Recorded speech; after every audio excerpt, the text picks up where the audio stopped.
Hi friends, ഇന്ന് നമ്മളെ റൂമിൽ ആദ്യമായിട്ട് കൽമക്കായ നിറച്ചതുണ്ടാക്കാൻ പോവുക.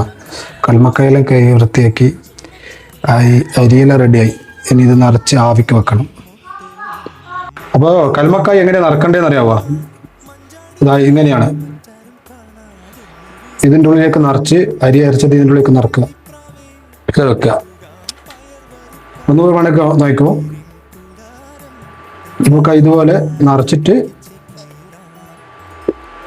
അതിൻ്റെ ഉള്ളിൽ നിറച്ച ശേഷം ആവിക്ക് വെക്കുക കേട്ടോ.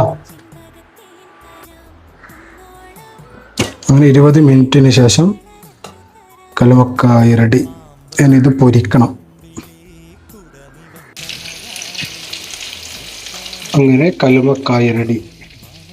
മുളക്, മഞ്ഞൾപ്പൊടി, ഉപ്പ്, കുറച്ച് ഇറച്ചി മസാല ഇതെല്ലാം ചേർത്ത് മസാലയാക്കിയ ശേഷം ഇതുപോലെ പൊരിച്ചാൽ മതി.